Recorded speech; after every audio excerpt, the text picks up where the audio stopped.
The last violin note of the gala faded into the gilded ceiling of Ashbourne House, just as the rain began to whisper against the tall windows. Moments earlier the ballroom had glittered with laughter, jewels, and polite rivalries disguised as compliments. Now, as the orchestra packed their instruments and the final guests drifted toward the marble foyer, the evening's elegance fractured into something colder. Lady Margaret Ashbourne was dead. Her body was discovered scarcely 10 minutes after the applause ended. She sat alone in the small private drawing room adjacent to the ballroom, still upright in a velvet chair as though she had merely paused to rest. A crystal glass rested loosely between her fingers, its contents untouched except for a faint smudge on the rim. Her diamond necklace glittered beneath the lamplight, perfectly arranged against the deep crimson of her gown. Only her eyes betrayed the truth. They stared forward with a terrible stillness. The first person to find her was her nephew, Adrian Vale, who had stepped into the drawing room searching for his aunt to thank her for hosting what he called the event of the season. His shout brought servants running, then guests, and within moments the quiet chamber filled with whispers that rippled like wind through tall grass. No one had seen anyone enter or leave the room. The door had been closed but not locked. The windows were sealed from the inside, the heavy brass latches untouched. The hallway outside had been crowded with departing guests the entire time, and yet Lady Margaret was unmistakably dead. Dr. Harold Simmons, who had attended the gala as a guest, was the first to examine her. His expression hardened after only a moment. He gently removed the glass from her hand and leaned closer, studying the faint bluish tint spreading across her lips. "Poison!" he murmured gravely. "Almost certainly." The word rippled through the room like thunder. "But that is impossible," Adrian insisted, pale and shaking. She barely drank anything tonight. She raised the glass for a toast and set it down. The doctor frowned.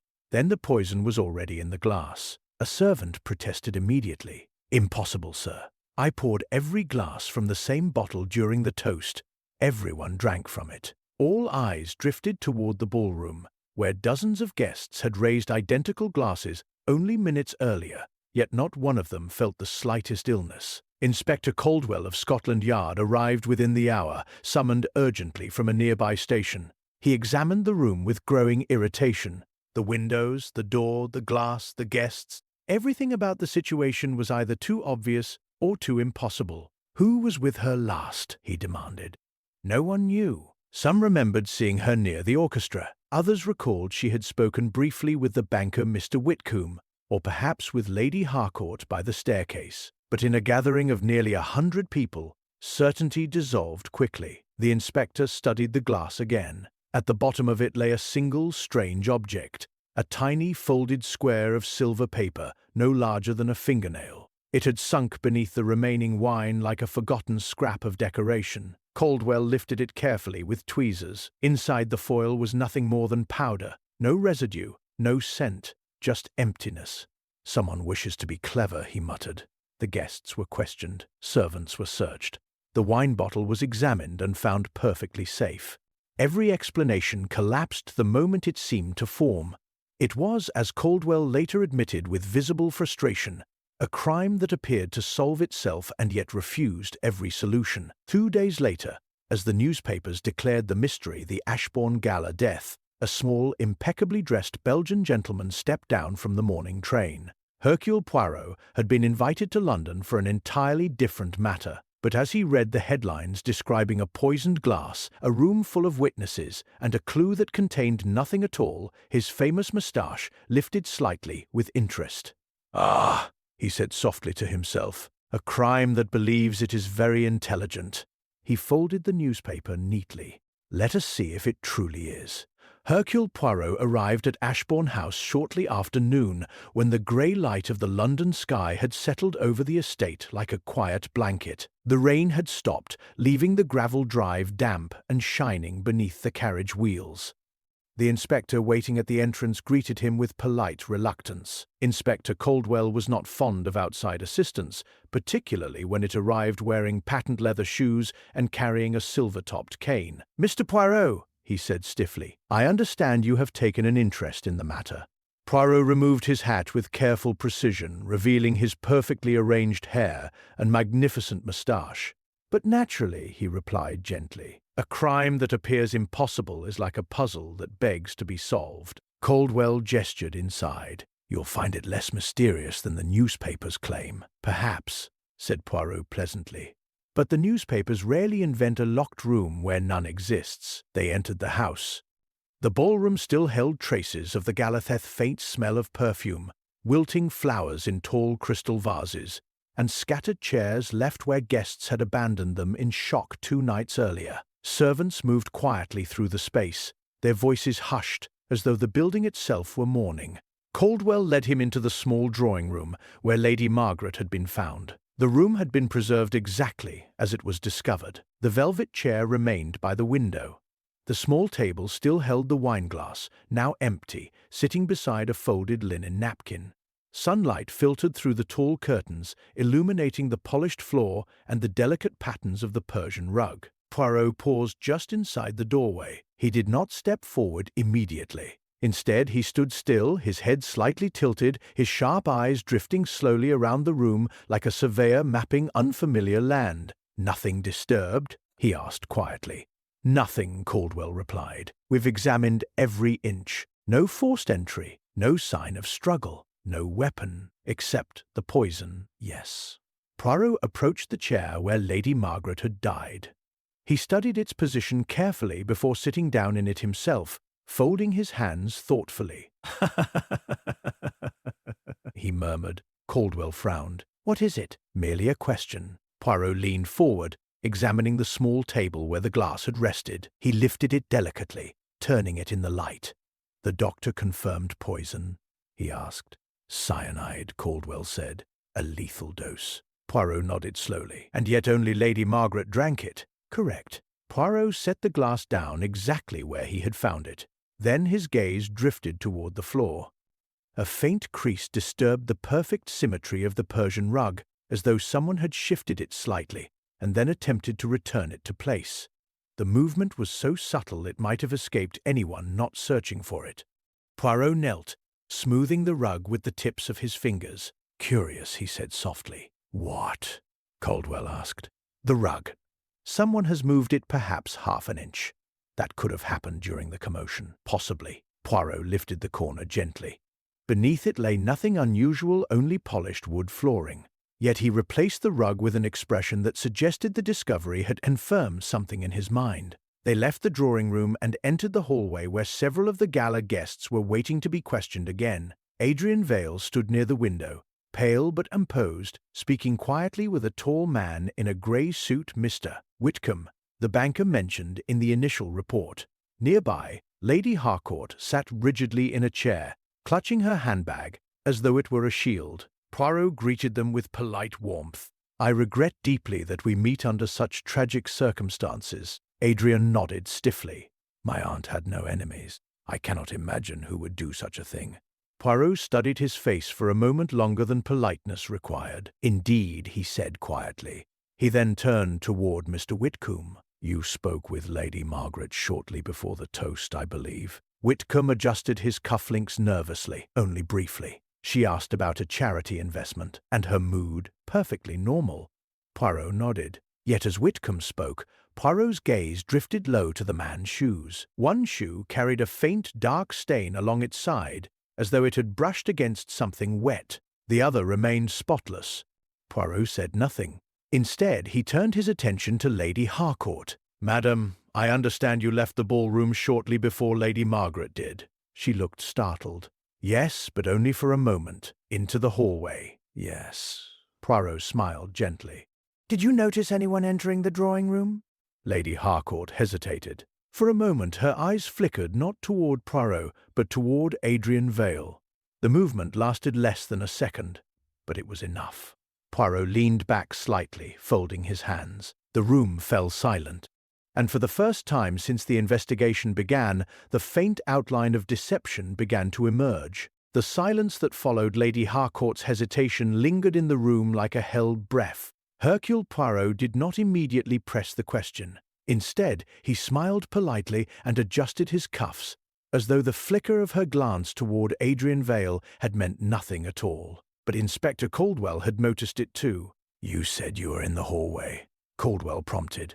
How long? Lady Harcourt's fingers tightened around her handbag. Only a minute or two. The ballroom had become quite warm, and during that time, I saw several people leaving. Servants mostly, guests collecting their coats. Anyone near the drawing-room door? She shook her head quickly. Number. Poirot watched her carefully. Her voice had grown firmer as she spoke, as though confidence had been summoned deliberately rather than naturally. And Lady Margaret? Poirot asked gently. Did you see her leave the ballroom? Yes, Lady Harcourt replied. She passed behind me as I returned. Alone? Yes. Inspector Caldwell scribbled something in his notebook, though his expression suggested he was not particularly satisfied. Poirot inclined his head politely and turned his attention back to Adrian Vale. You were searching for your aunt when you found her, monsieur. Adrian nodded. Yes. The guests were beginning to leave. I wished to thank her for the evening. And you went directly to the drawing-room? I assumed she might be there. She often used it to rest during long gatherings. Poirot considered this. You opened the door and discovered her seated in the chair. Yes, alive or dead. Adrian blinked at the question. I Welsh was not moving. I thought she had fainted. And you touched her? Number. Inspector Caldwell looked up sharply. You're certain of that? Of course, Adrian replied, his voice tightening. I called for help immediately. Poirot said nothing, but his eyes drifted briefly toward Adrian's hands. They were steady, yet faint red marks lingered across the knuckles as though they had been pressed firmly against something rough. Perhaps a wooden surface. Perhaps a door. The questioning continued. Mr. Whitcomb stepped forward next. The banker maintained an air of polite irritation, as though the entire affair were an unfortunate inconvenience rather than a tragedy. Yes, I spoke with Lady Margaret, he said, but only regarding a charitable trust she was considering. And this conversation occurred when? Poirot asked. Just before the orchestra began the final piece. Poirot nodded slowly. Then you returned to the ballroom? Yes, and remained there until the commotion. Whitcomb hesitated, though only slightly. I stepped into the hallway briefly. Inspector Caldwell glanced up. You didn't mention that earlier. It hardly seemed important. How long? A minute, perhaps less. Poirot's gaze drifted once again to Whitcomb's shoe's faint dark smear still visible along the leather. Did you pass near the drawing-room? Poirot asked. I might have, Whitcomb replied. I wasn't paying attention. Caldwell wrote something down with more force this time. Poirot simply smiled. Finally, the servants were called. The young footman who had served the wine appeared particularly nervous. He shifted from one foot to the other as he answered their questions. I poured every glass from the same bottle, he insisted, just as the toast began. And the glasses? Poirot asked. They were placed on trays beforehand. By whom? By the kitchen staff. Were they unattended? The footman frowned, thinking. Well, yes, for a short time. Just before the guests gathered. Inspector Caldwell leaned forward slightly. How long? Perhaps 5 minutes. Where were they? On the serving table beside the ballroom doors. Poirot tapped his cane lightly against the floor. Anyone could have approached them? Yes, sir. A small ripple of unease moved through the room. For the first time since the investigation began, the impossibility of the crime seemed to weaken slightly. Yet Poirot remained thoughtful. A curious detail, he murmured. Inspector Caldwell looked up. What detail? Poirot's eyes moved slowly from Adrian Vale to Mr. Whitcomb and finally to Lady Harcourt. 3 people, he said softly, each leaving the ballroom briefly at different moments. The room grew still. And yet, Poirot continued, his voice calm and precise, only one person died. His gaze drifted toward the hallway that led back to the drawing-room, and the poison, he added quietly, was waiting there with perfect patience. Poirot remained in the hallway a moment longer, his gaze sweeping over each person present, and then slowly he began to pace, his cane tapping lightly against the polished floor as though marking invisible patterns in the air. He did not speak at first, merely observing the slight tension in Adrian Vale's shoulders, the restless shifting of Lady Harcourt's hands, the measured, almost rehearsed movements of Mr. Whitcomb. Each carried a story, and each story, he knew, was layered with half-truths. He started with Adrian Vale, young, handsome, recently returned from studies abroad, yet poised as if the world of high society were already his domain. His affection for Lady Margaret had been genuine, at least on the surface. But Poirot noticed the subtle impatience beneath his composure, the impatience of someone who perhaps resented being kept in the shadow of an older relative's influence. There could be no question that inheritance had stirred thoughts that were not entirely innocent. Adrian's alibi seemed straightforward, yet the faint red marks on his knuckles, the subtle evidence of perhaps pushing or handling something, hinted that he had been closer to the events than he admitted. Poirot's attention then moved to Lady Harcourt, widow, known for her elegance and her shrewdness, with a social ambition that left little to chance. She claimed only a brief passage through the hallway, yet the flicker of her eyes toward Adrian when questioned betrayed an unspoken awareness.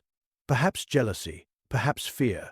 Poirot could not yet determine. Still, the timing of her movements was critical. 5 minutes here, 10 minutes there, small gaps in the timeline where opportunity might have whispered its dangerous invitation. Then there was Mr. Whitcomb, a banker whose calm exterior barely concealed a sharp mind accustomed to weighing risk and reward. His interaction with Lady Margaret had been brief, but he too had left the ballroom. One shoe bore a subtle dark stain, wet mud perhaps, or something else. A minor detail to the casual eye, yet for Poirot, such inconsistencies often revealed far more than outright confession. Money, influence, and secrets of the household. Mr. Whitcomb had access to them all, and yet he protested innocence with that measured, almost rehearsed tone. Poirot moved slowly to the drawing-room, lifting the rug corner once more. There was nothing beneath it, no hidden weapon, no poison, nothing but the imperfection in its placement hinted at careful preparation, as though someone had rehearsed their steps to perfection. Whoever had acted had done so with forethought, yet the means and motive remained murky. He returned to the hallway and addressed the assembled group. "Chers amis, each of you has your reasons for being here, and each of you has opportunities unknown to others. But motive is a delicate thread. It stretches, it twists, and sometimes it breaks under pressure. We must be careful to follow its path." Adrian's lips pressed into a thin line. "Are you suggesting I not yet, monsieur?" Poirot interrupted gently. "We observe, we note, and we assemble. You, madame, possess elegance, influence, and ambition.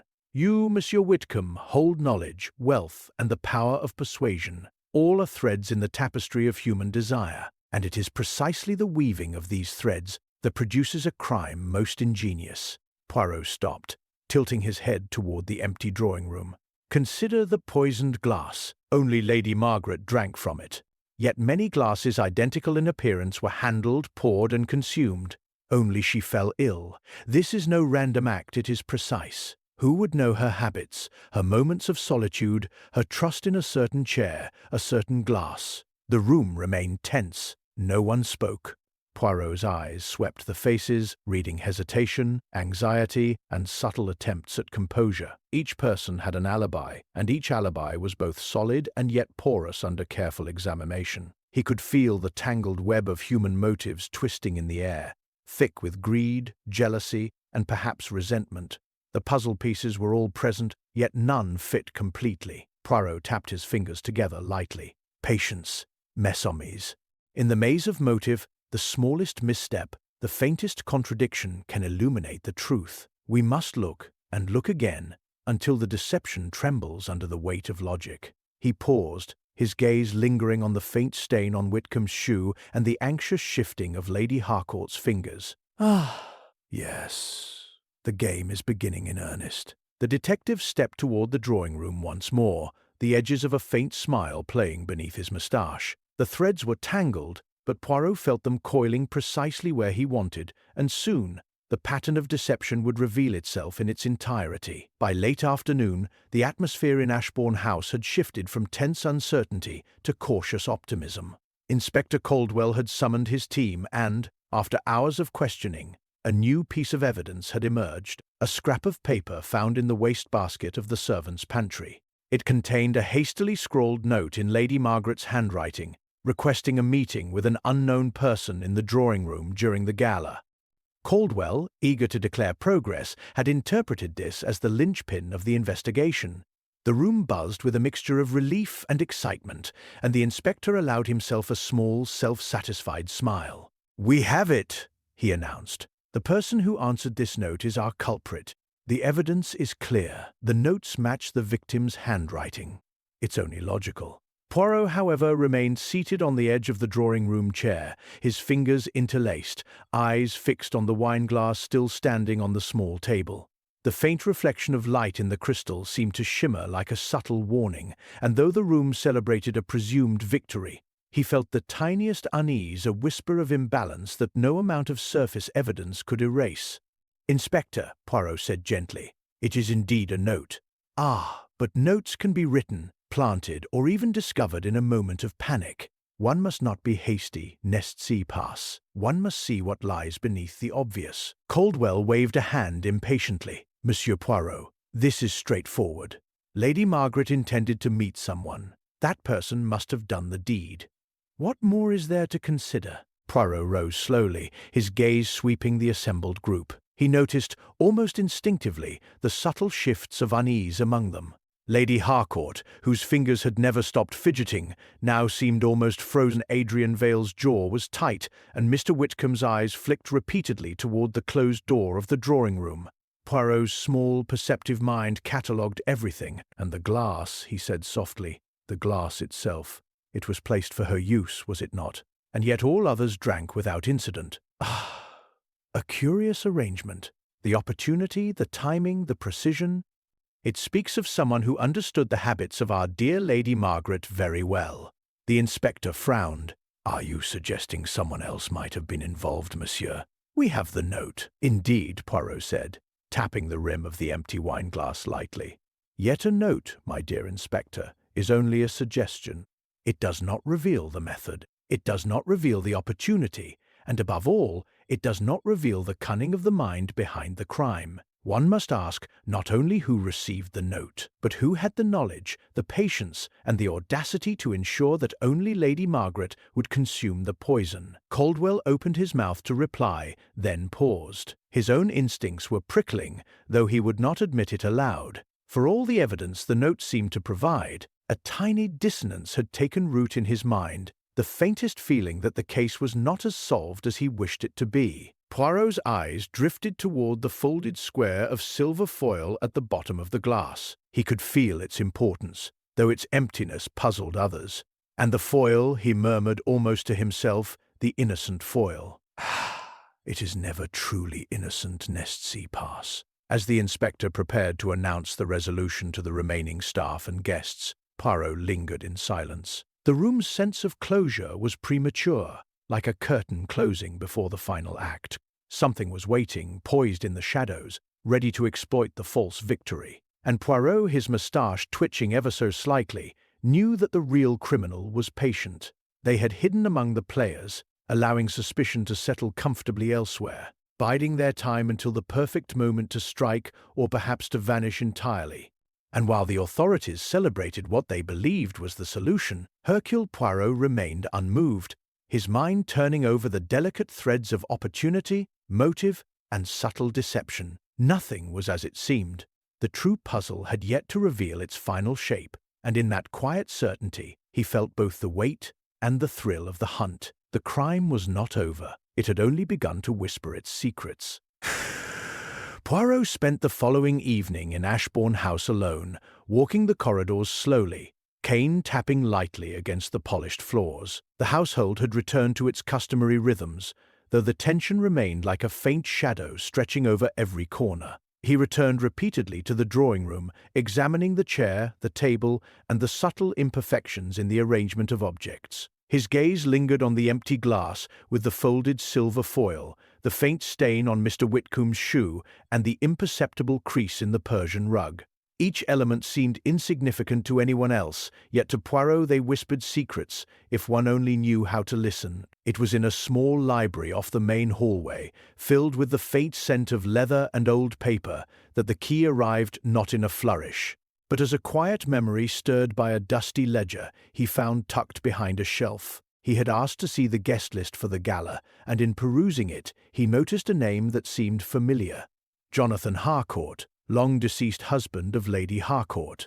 But Poirot's memory, ever precise, returned him to a case he had handled almost a decade earlier in Brussels, a dispute involving a banking scandal, a forged bond, and a fortune lost in an ill-fated investment, and the banker involved had been none other than a younger Mr. Whitcomb, then a junior associate with a reputation for shrewd dealings. The connection was subtle, almost invisible, but unmistakable to Poirot. He smiled faintly, tapping the ledger with his finger. Ah, oui. The past is never truly buried. The following morning, Poirot summoned Adrian Vale, Lady Harcourt, and Mr. Whitcomb to the drawing-room once more. The room, still carrying the faint scent of perfume from the gala, seemed smaller now, more intimate, a crucible for revelation. Poirot's voice, calm and precise, broke the silence. "Mes amis," he began, "we have spoken much of motive, of opportunity, and yet one must consider history. The past, yesterday's long shadow it casts, invisible to the unobservant eye." He turned toward Mr. Whitcomb, who stiffened imperceptibly. "Monsieur Whitcomb, 10 years ago in Brussels, there was an unfortunate event, a banking affair, involving misplaced trust and losses most grievous to a certain widow, Madame Harcourt." Whitcomb's hands tightened slightly. He nodded but said nothing. Poirot's eyes flicked toward Lady Harcourt, who remained composed, though a faint pallor betrayed her internal unease. "Ah," Poirot continued, "coincidence? Perhaps. But consider. 2 guests, previously unconnected in this household, yet bound by history. A financial loss, a humiliation, a grudge cultivated quietly over years. One could almost imagine, if one were malicious, how such memories might resurface in the present. No." Lady Harcourt's fingers twitched against the arm of her chair. Adrian Vale shifted uncomfortably. Poirot's gaze swept the room once more, now noticing subtleties he had not before. The slight way Whitcomb's left shoe, the one with the dark mark, turned outward as he shifted weight, the faint redness around Lady Harcourt's neck, as if she had been pressed into a moment of anxious reflection. Adrian's eyes, darting briefly to Whitcomb, as though recognizing a tension he did not understand. "The poisoned glass," Poirot said softly, almost to himself, "was a masterpiece of timing, yes, but not merely an act of present-day calculation. Number. It was informed by the memory of an old injustice, by opportunity gathered and patience honed over many years. A desire to settle accounts quietly, meticulously, without alarm to the household, without arousing suspicion until the precise moment." He let the words hang in the air, then finally looked directly at the trio. "History has linked you. N'est-ce pas? Old resentment meeting new circumstance. A motive that blends past and present, hidden from casual sight. And that, mes amis, is why this crime appears so clever, because the criminal has built upon what has long been forgotten." For a long moment, no one spoke. The room held its collective breath as Poirot's observations settled like dust particles in a beam of light. The past, dormant and overlooked, had returned to shape the present. And in that return, the detective knew the outline of deception was beginning to emerge fully, a web connecting hearts, minds, and grudges in ways that no one had yet imagined. Poirot's gaze softened, yet remained piercing. "The threads are visible now," he said quietly. "We only need to follow them carefully, with patience, until the truth presents itself in its final form." Poirot spent the following morning quietly observing the 3 suspects as they gathered in the drawing-room, ostensibly awaiting further questioning.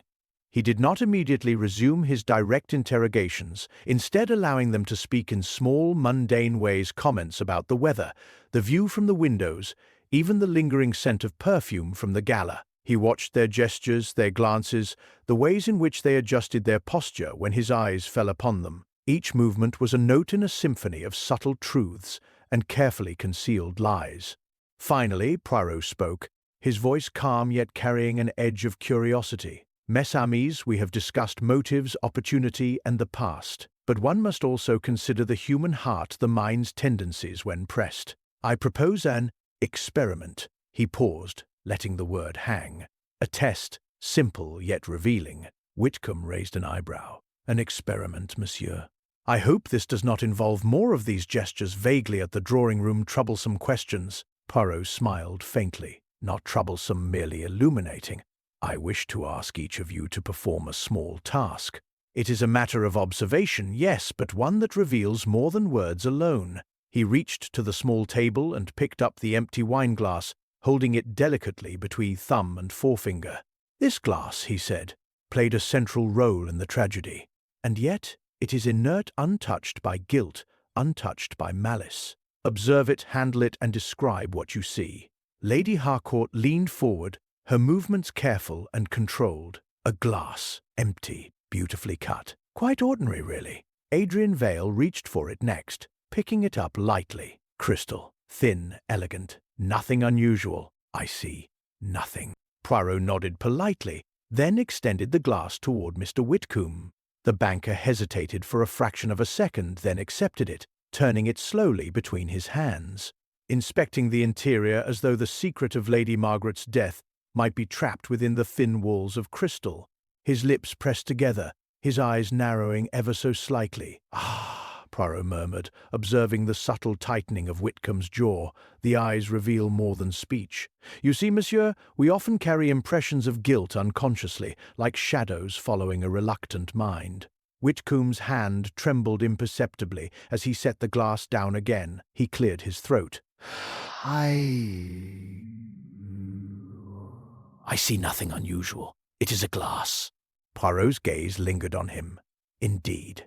Yet the slightest hesitation, the faint tremor of your hand, it betrays a thought unspoken, a memory you hoped to conceal. Tell me, did you by chance notice the foil?" Whitcomb's eyes flickered toward the small square of silver on the table. His fingers flexed slightly, as if resisting an urge to touch it. Foil, who noticed nothing?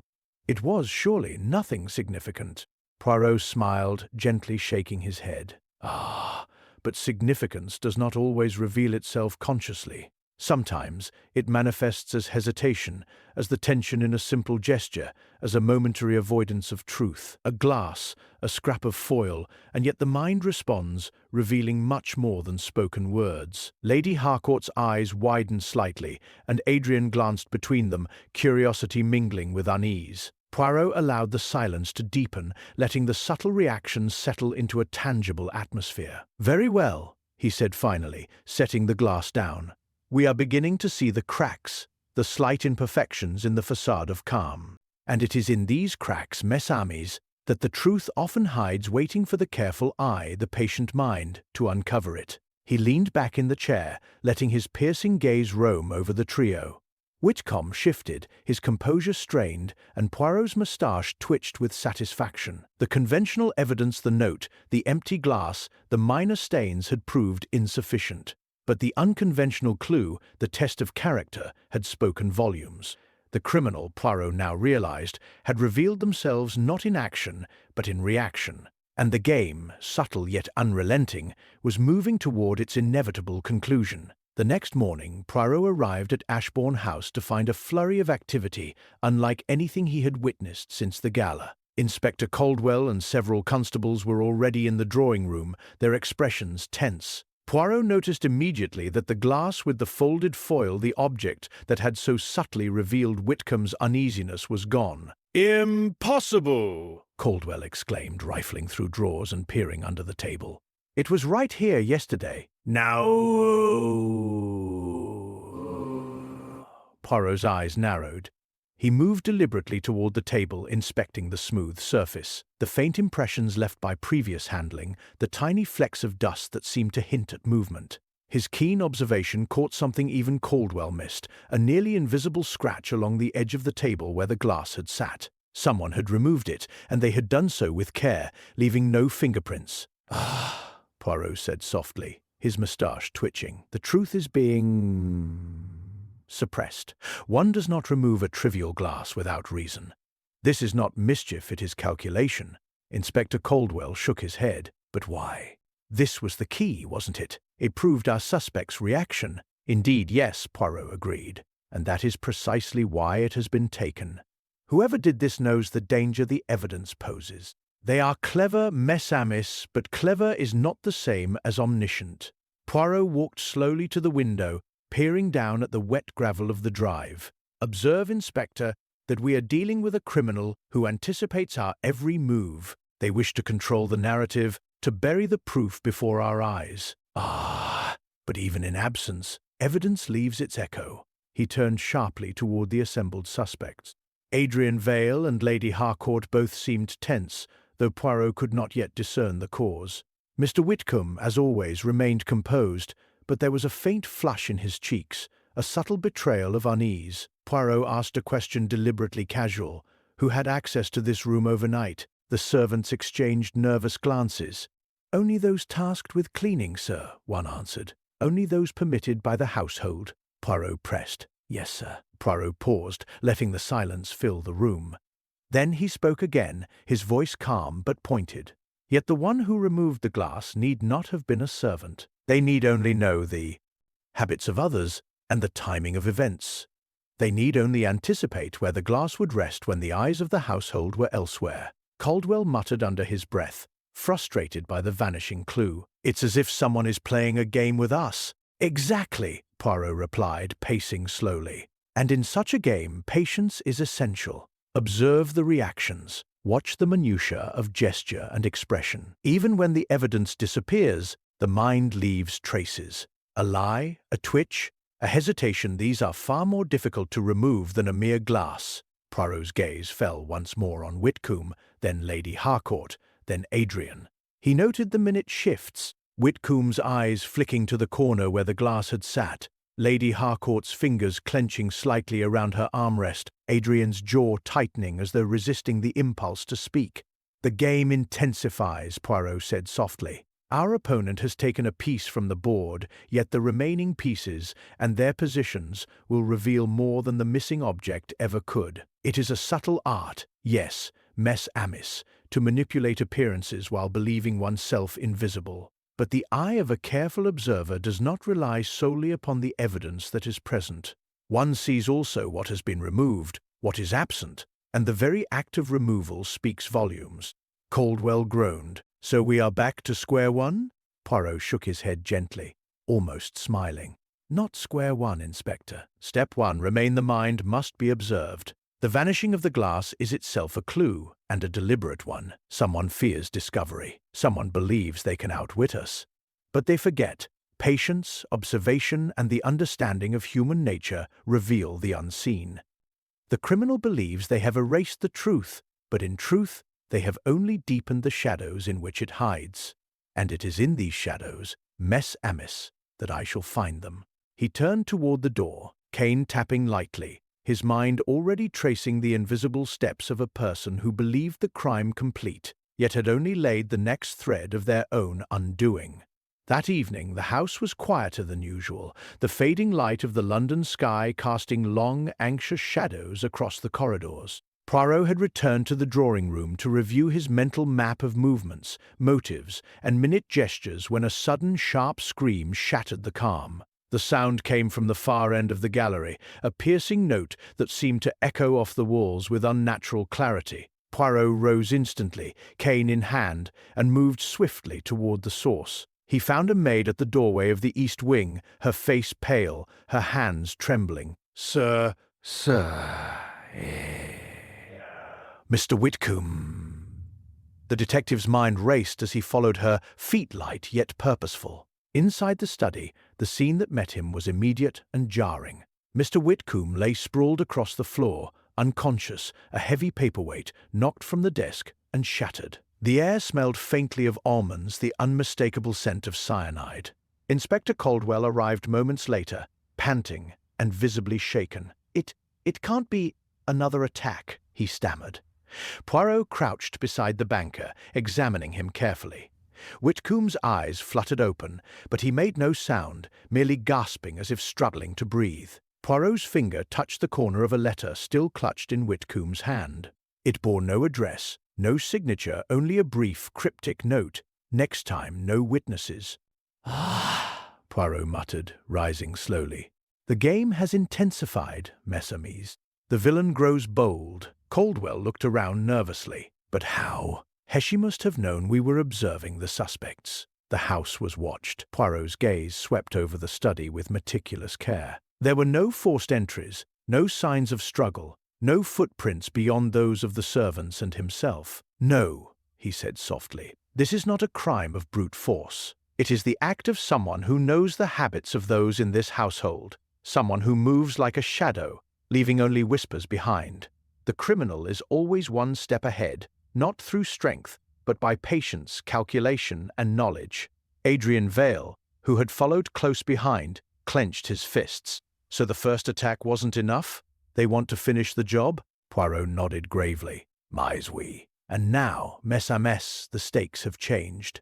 The criminal no longer risks exposure merely by completing the original act. They will strike again, perhaps more swiftly, perhaps with greater precision, unless we anticipate the movement. He turned his piercing eyes toward Lady Harcourt, who remained seated in the hall, hands folded tightly. And now, he continued, the criminal's intention is revealed in their audacity. It is no longer simply murder. It is a warning message that the investigation must not proceed too closely to the truth. Observe, even in the very act of attack, they leave a clue, however slight. The letter, the positioning of the study, the absence of fingerprints, each is a signal, a taunt, a chess move played by a mind confident it cannot be caught. Poirot stepped toward Whitcomb, steadying him gently. Monsieur, can you tell me if you saw anyone, even a shadow, during the moment of your incapacitation? Whitcomb shook his head faintly, breathless. No, nothing. It happened so quickly. I only felt the smell. Poirot's eyes narrowed. He turned to Caldwell. The criminal knows us, yes. They know our methods, our observations. They will anticipate our questions, our deductions. And now, mes amis, we are not merely solving a crime. We are preventing another. The criminal's audacity is our signal. The next act will be decisive. A cold, tense silence filled the room. Even the shadows seemed to lean closer, as though listening. Poirot's moustache twitched ever so slightly, a subtle sign of deep concentration. He straightened, cane in hand, and looked from face to face. The first crime was a puzzle, the second a warning. The criminal remains unseen, yet not invisible, and now the task is clear, to catch them before the next shadow falls upon Ashbourne House. In that moment, it was unmistakable the investigation had transformed. No longer was it merely a quest for the truth, it had become a race against time. The criminal was active, aware, and cunning, and Poirot, as always, would need every ounce of his legendary precision and insight to stay one step ahead.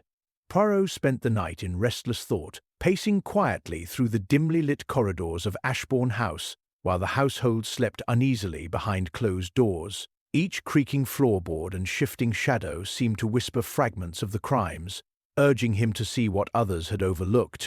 When dawn broke over the rain-drenched gardens, he returned to the drawing-room, eyes sweeping the familiar furniture, the misplaced rug, and the small traces of the gala that still lingered.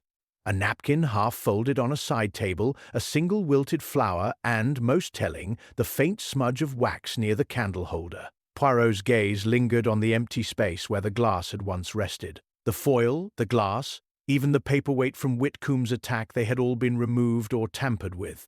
Yet something in the disarray began to make sense. A pattern was emerging, a rhythm in the chaos that no one else had seen because they were looking only for obvious clues. He remembered Whitcomb's reaction when asked to examine the glass, the subtle tremor of his hand, the flicker of hesitation toward the foil. He recalled Lady Harcourt's micro-expressions, the minute twitch of her fingers when discussing the timing of the gala, and Adrian Vale's faint redness around his knuckles. Individually, these details were insignificant. Taken together, they formed a silent conversation, an unintentional confession spoken only through behavior, through the unconscious human gestures that even the most careful criminal could not fully suppress. Poirot walked deliberately to the hallway, retracing the path Lady Margaret had taken that night. He noted the slight scuff marks on the polished floor, nearly invisible against the shine, leading from the ballroom to the drawing-room. He remembered the earlier testimony, the brief absences of each suspect,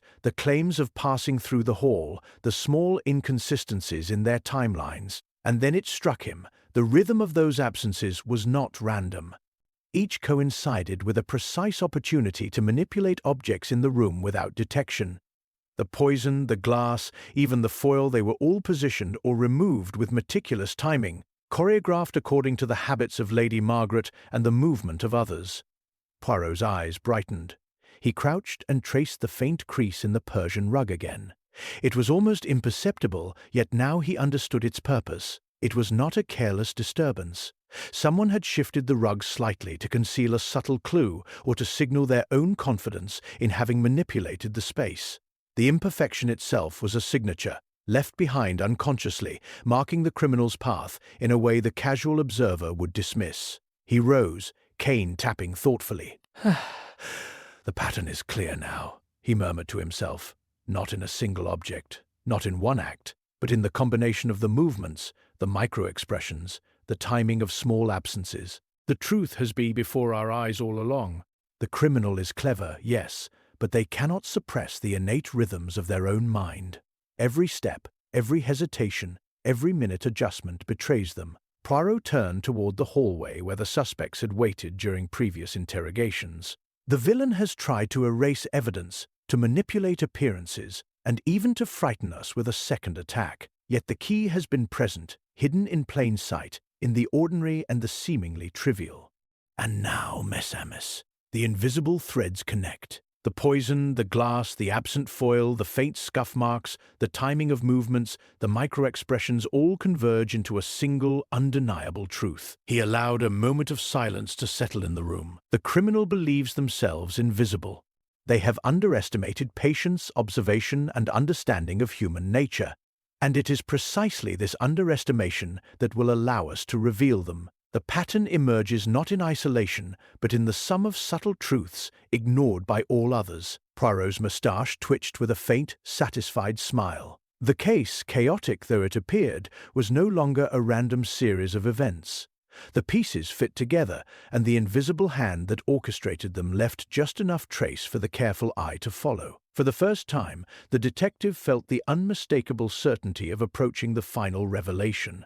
The villain had been performing upon a stage already mapped in Poirot's mind, and now the curtain was ready to rise. Poirot gathered the suspects once more in the drawing-room, the late afternoon sun filtering through the tall windows and casting long, angular shadows across the polished floor. The air was taut with anticipation. Each of the three faces showed restraint, but their tension betrayed them. The detective's eyes swept over Adrian Vale, Lady Harcourt, and Mr. Whitcomb, noting every tiny shift, every imperceptible twitch. He had traced the invisible threads of movement, hesitation, and deception, and now it was time to confront the heart of the matter. "Mes amis," Poirot began softly, his voice carrying the calm authority of absolute certainty. "We have traced the pattern of events, the timing, the objects, and the subtle gestures. But what of the why? This is where many err. They assume the motive is greed, inheritance, or revenge. And yes, these may exist, but they are only the surface. The true reason lies far deeper, hidden in the recesses of the mind." He paused, letting his words sink into the room, and then continued. "Consider the meticulous care with which the poison was administered. Consider the removal of evidence, the manipulation of appearances, the calculated timing of each movement. Such precision requires more than mere desire for wealth. It requires obsession." Whitcomb shifted in his chair, a faint flicker of alarm crossing his otherwise composed expression. Lady Harcourt's hands twitched, and Adrian's gaze darted between the two. Poirot's eyes, sharp as ever, caught it all. "The villain," he said, lowering his voice, "does not act from simple financial or social ambition. No, their need is to control, to assert dominance over circumstance, over life itself. The crime, mes amis, was a manifestation of a mind compelled by compulsion, by the desire to orchestrate events with perfect precision. To them, Lady Margaret was an obstacle, an opportunity, a test. Her life was not merely a target for gain, but a canvas upon which they would demonstrate mastery." Lady Harcourt's face went pale, her lips parting slightly, yet she said nothing. Adrian Vale's hands clenched into fists, and even Whitcomb, ever measured, could not hide the tension in his shoulders. Poirot's gaze softened momentarily as he spoke to all three. And this is why subtlety mattered more than force, patience more than haste. The act was not simply murder, it was a demonstration of intellect, of control. The villain's obsession with order, with the unfolding of events exactly as imagined, drove them to extremes. They were willing to risk exposure, even attempt a second crime, to maintain the illusion that they were beyond observation. He leaned slightly forward, Kane tapping the floor with quiet authority. The psychology of the criminal explains the method. The careful study of habits, the precise timing of movements, the minute gestures that betrayed them. The motive is not merely materialistic, is the exertion of absolute control, the satisfaction of seeing a plan executed flawlessly, even at the cost of human life. A silence followed. Even the servants, who had been summoned to witness the final confrontation, could feel the weight of Poirot's words pressing down upon them. "Observe, mes amis," he continued, "how the act of removing the glass, the foil, even the attack upon Mr. Whitcombe were elements of the same psychological need, to dominate the circumstances, to create a world in which only the villain's design mattered. The criminal's heart was guided by a meticulous desire for control, not mere greed, not mere vengeance." He allowed a brief pause before looking directly at the one whose body language betrayed the most clearly the subtle tension. The avoidance of direct eye contact, the twitch of a finger in response to a simple question. And thus, the hidden motive is laid bare. It is not the inheritance, nor the past grievance alone, it is the compulsion to orchestrate, to direct life itself, to satisfy an intellect both brilliant and dangerously unbalanced. This, mes amis, is why the crimes were executed with such care, with such precision, and with such audacity.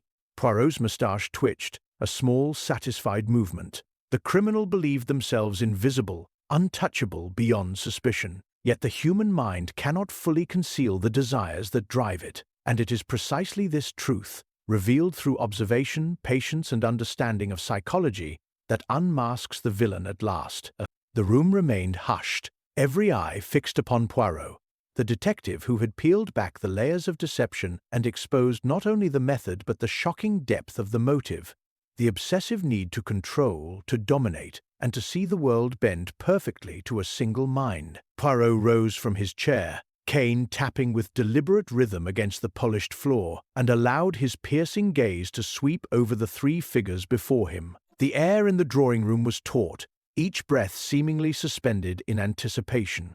He had spent days reconstructing the movements, the micro-expressions, the invisible threads of the crime, and now the time had come to see the villain's resolve tested against the precision of his deductions.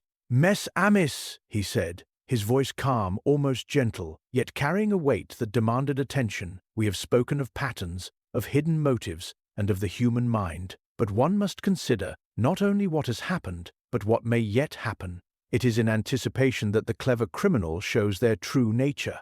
He walked slowly toward the center of the room, cane tapping softly, and produced a small envelope from his coat. Inside this envelope, he continued, is a message ostensibly intended for the eyes of Lady Margaret alone. But it has been intercepted, yes, and the implications are clear. He held it up so all could see, the sunlight glinting off the wax seal.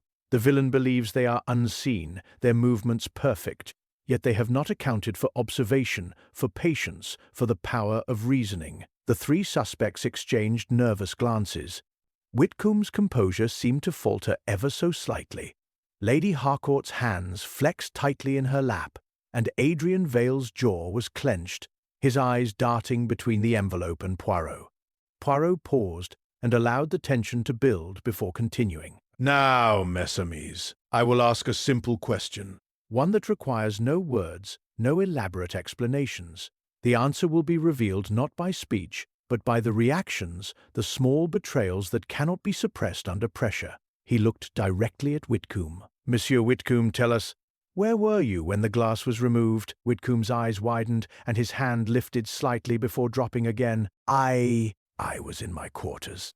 His voice faltered, a bead of sweat forming at his temple. Poirot's gaze shifted to Lady Harcourt. "Madam, can you account for Monsieur's movements?" Her lips parted in a hesitant breath. I cannot. I only know he left briefly, yes, but I did not follow him." Poirot smiled faintly, the corners of his moustache twitching. "Observe. Even the carefully constructed web begins to tremble. One cannot conceal obsession and calculation when pressed against the inevitable. The pattern we have followed, the timing, the gestures, all point to the truth. The criminal is here, present, and can no longer hide behind shadows. He reached into his coat and produced the recovered scrap of foil that had once rested in the glass. He held it aloft. This, mes amis, is the object that spoke volumes. The placement, the handling, the reactions it has revealed more than any confession might. And now the criminal must confront themselves, or the consequences will arrive without mercy. Whitcomb rose abruptly, a sudden flush of desperation crossing his face. No, you have nothing. Two did nothing. Poirot's voice remained calm, unyielding. But actions speak louder than words. The tremor of your hand, the glance at the empty space, the minute hesitation when questioned all betray the truth. You acted to exert control, to orchestrate, to satisfy a compulsive need for dominance. Your guilt is as present as the air we breathe. Whitcomb's fists clenched, and he made a sudden movement toward the door, a last attempt to flee. But Adrian and Lady Harcourt instinctively stepped aside as Poirot's cane tapped sharply against the floor. Monsieur, Poirot said quietly but firmly, there is nowhere to escape. The web has closed, and the pattern is complete. You are caught in the consequences of your own design. For a tense heartbeat, Whitcomb hesitated, then slumped, the fight leaving his frame, resignation settling in his eyes. It was all so carefully planned, he murmured, the obsessive pride in his voice now mingled with fear and defeat. Poirot straightened, cane in hand, a subtle, satisfied smile beneath his moustache. Yes, monsieur. Carefully planned. Yes, but no plan can conceal the subtleties of human nature from the patient, observant eye.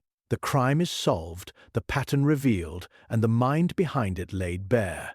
Justice is served not by force alone, but by understanding the truths hidden in the smallest of gestures. Caldwell stepped forward, relieved, as Whitcomb was gently restrained. Poirot allowed himself a moment's reflection, eyes sweeping the room one final time. The case, chaotic and dangerous though it had been, had reached its inevitable conclusion. The shadows had lifted, the villain exposed, and every subtle clue had led to the final revelation, the exquisite triumph of observation over deception. As Whitcomb was led away, escorted by a pair of constables, the tension in the drawing-room seemed to lift, replaced by a tentative relief. Poirot remained standing, cane in hand, surveying the room with his customary calm. The household exhaled collectively. The long shadow of suspicion had, it seemed, been banished at last. Lady Harcourt allowed herself a faint smile, Adrian Vale slumped into a chair, and even Inspector Caldwell straightened, looking finally satisfied. Yet Poirot's eyes, sharp and unyielding, drifted toward the far corner of the room, where a small, unassuming cabinet stood. Something subtle, almost imperceptible, drew his attention. A slight misalignment of the door, a hinge that did not quite match the others. He crouched, tapping lightly on the wood with the end of his cane. A hollow note echoed back. "Cela, mes amis," he murmured softly, more to himself than anyone else. One must always question the completeness of apparent resolutions. He straightened and addressed the room. There is, I fear, one final observation to be made. Even the most careful plan leaves a trace, and one trace remains here overlooked, unnoticed, yet telling in its subtlety. Lady Harcourt frowned. "What are you suggesting, monsieur?" Poirot moved to the cabinet and slowly opened the door. Inside, tucked behind a stack of papers, was a small vial, its contents a pale yellow liquid, unmistakably the same poison that had taken Lady Margaret's life. The label was missing, but the unmistakable scent lingered faintly in the air. Poirot lifted it gently, letting it catch the light. Voila, he said quietly, a glimmer of satisfaction beneath his calm exterior. Adrian Vale's eyes widened. But, Whitcomb, he had the glass, the foil, everything. How? Poirot's gaze swept the room, landing finally on Lady Harcourt. Her composure wavered as he fixed her with a piercing look. One may orchestrate the obvious, yes, but the genius lies in what is concealed. Monsieur Whitcomb acted as the instrument, the overt actor, yet the hand that guided him, the mind that plotted the intricate choreography, resides elsewhere. Caldwell blinked, bewildered. "Are you saying, Lady Harcourt?" Poirot inclined his head gently. Indeed. The meticulous study of behavior, the placement of objects, the timing of absences all were guided subtly, not by the one now in custody, but by someone whose role was overlooked. The apparent observer, the one whose reactions seemed anxious yet compliant. Your hand, madam, manipulated Whitcomb's actions, allowing the crime to appear simple while ensuring it could not be traced to yourself. The foil, the glass, even the second attack, all carefully orchestrated distractions. Lady Harcourt's hands trembled. It was necessary. Whitcomb, he would have ruined everything. I had to protect what was mine, our family's position. He had no choice but to follow my guidance. Poirot's moustache twitched with faint approval. Ah, yes, and therein lies the final twist. The criminal can sometimes hide not in bold action but in subtle orchestration. The mind that plots without detection is far more dangerous than the hand that executes visibly. You allowed Whitcomb to appear guilty, to draw suspicion, to be caught by the ordinary eye. Yet the reality, Mess Amis, is more intricate. Caldwell's face turned ashen. So Whitcomb... he was just a pawn.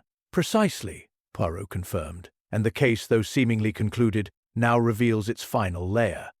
The true villain's motive, method, and manipulation, all hidden in plain sight, in gestures, instructions, and the careful arrangement of events. It is a lesson, Mess Amis, in patience and observation.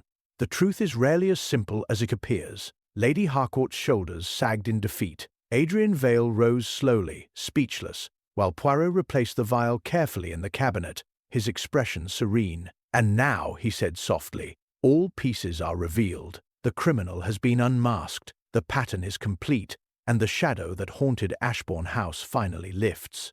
Yet it is a reminder, nest see pass, that even when victory seems certain, one must always watch for the last unexpected twist." The room remained hushed, the revelation settling in. Poirot's sharp mind had seen the unseen, traced the invisible threads, and exposed the mastermind who had danced behind the scenes, proving once more that true genius lies in perception, patience, and the understanding of human nature. The case, now fully illuminated, had reached its final, astonishing conclusion. The household sat in a tense hush as Inspector Caldwell gently escorted Lady Harcourt to the carriage that would take her into custody. The afternoon light slanted through the tall windows, casting long, stark shadows across the polished floorboards. Even as the doors closed behind her, a weight lingered in the air as a mixture of relief, disbelief, and the faint unease that accompanies a revelation so cleverly concealed. Poirot remained standing in the drawing-room, cane in hand, surveying the room with the serene precision that had guided him through every step of this perplexing investigation. Adrian Vale leaned against the mantelpiece, shaking his head as if to clear it, while Caldwell muttered complaints about the audacity and cunning of the case. Poirot, however, was calm, almost contemplative. "Mess Amis," he said, his voice gentle yet commanding, "what you have witnessed is the power of observation, the value of patience, and the importance of noticing what is not immediately apparent. The criminal, though brilliant in manipulation, cannot fully suppress the evidence of human behavior, no matter how carefully concealed." He moved deliberately around the room, pointing subtly at objects that had been overlooked. The faint scuff marks along the hallway where Lady Harcourt had shifted the Persian rug, the minute smudge of wax on the candlestick she had adjusted to obscure timing, the faint indentation left by the glass and foil, all now understood in retrospect as deliberate misdirections. Each small detail, dismissed at first glance, was a thread in the tapestry of the crime, and it was through these threads, Mess Amis, that the truth emerged. Adrian Vale's eyes followed Poirot's gestures. "I still can't believe we missed all that," he said. "Whitcomb looked so guilty, and yet—" "Ah, exactly," Poirot replied, his moustache twitching with a faint smile. "The human mind often judges by the obvious, by the dramatic. Whitcomb's reactions, the tremor in his hand, the hesitation at the glass, these were what led us to see guilt.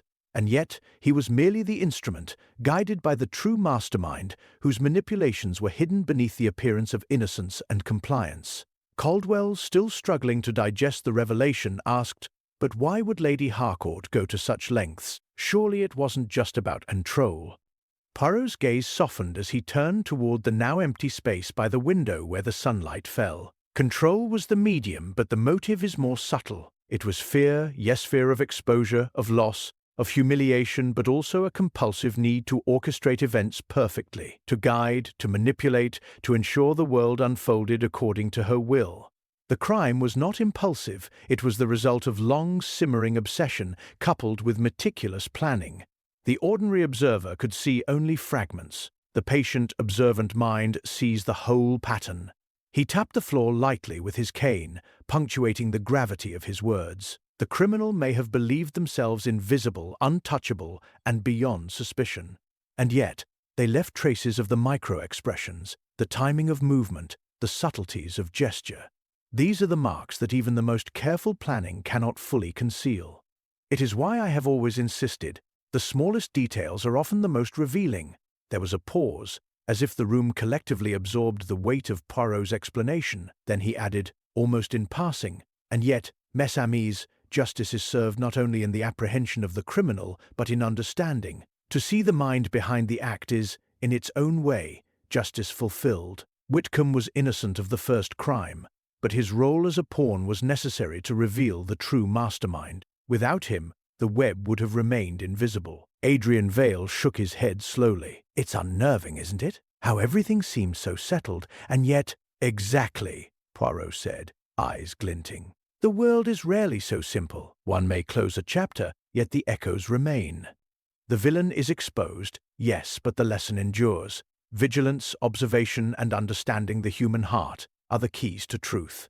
And in that, mes amis, the detective always remains one step ahead. As the house settled into quiet once more, Poirot allowed himself a faint smile, satisfied yet contemplative. Justice, in its fullest form, had been served not just through capture, but through illumination, through the careful unraveling of motives, methods, and hidden truths. And though the household might breathe easier now, Poirot knew that the subtle, invisible threads of human behavior would always hold surprises, waiting for the patient eye to uncover them. Poirot lingered for a moment in the quiet of the drawing-room, letting his gaze drift over the polished surfaces. The faint traces of the gala still clinging to the corners of the room. The household had slowly begun to settle, the tension easing as servants moved about in hushed conversation, reassured that the danger had passed. Yet even amidst the relief, Poirot's mind remained vigilant, turning over every detail, examining every lingering shadow. He knelt briefly by the table where the infamous glass had once rested, noting the faint indentation in the polished wood so easily overlooked. Even after all is revealed, some traces remain, he murmured to himself. The criminal had been unmasked, the pattern exposed, and the motive laid bare, but the world, Poirot knew, was never so neatly arranged. A small anomaly, a subtle inconsistency, still tugged at the edges of his consciousness. Caldwell approached, a hint of admiration in his voice. Monsieur Poirot, it's over now, isn't it? Nothing more to uncover. Poirot straightened, cane tapping lightly against the floor. Perhaps, Inspector, perhaps. The principal mystery has been resolved, yes, but the world rarely offers absolute closure. One must always leave a window open, a shadow unexamined, for in these corners lies the seed of the next enigma. He rose and moved toward the hallway, noting the faint pattern of dust along the floorboards, where even careful footsteps had shifted particles ever so slightly. A small folded note, nearly hidden beneath the rug, caught his eye. He picked it up and unfolded it delicately. It bore no name, no address, only a single cryptic line written in careful script. The first move is but a whisper, the true game has yet begun. Poirot's eyes twitched ever so slightly, his moustache quivering with a mixture of amusement and alertness. You see, Inspector. Even when one believes the game concluded, the pieces may shift again. Someone, somewhere, is playing a game we have yet to perceive fully. Adrian Vale, who had followed Poirot to the hallway, frowned. Another mystery? Are you saying Lady Harcourt wasn't the only one? Poirot shook his head gently.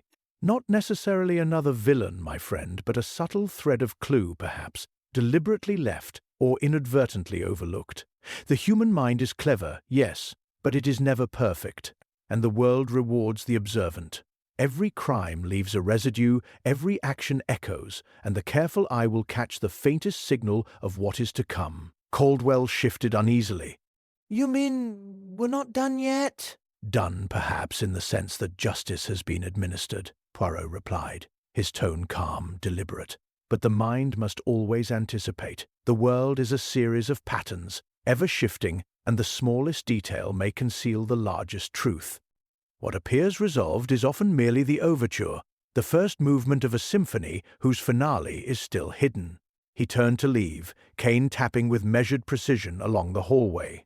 As he passed the study, his eyes caught the faint gleam of the paperweight that had caused Whitcomb's second near tragedy. It lay slightly askew on the desk, innocuous, yet in Poirot's mind it became another small puzzle piece, another whisper of human complexity that demanded attention. "Mes amis," he said softly, almost to himself, "the case is closed, and yet it is never truly closed. The threads linger, the echoes remain, and the mind must follow, ever attentive, ever vigilant. For mystery, true mystery, never ends."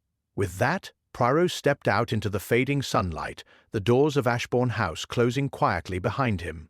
The household exhaled, some relieved, others puzzled, yet all aware that the brilliance of the detective had illuminated the shadows, though a faint glimmer of doubt, a subtle question, remained. Even in victory, the promise of the next enigma lingered, and Poirot's mind was already attuned to the whispers of another puzzle waiting just beyond the horizon.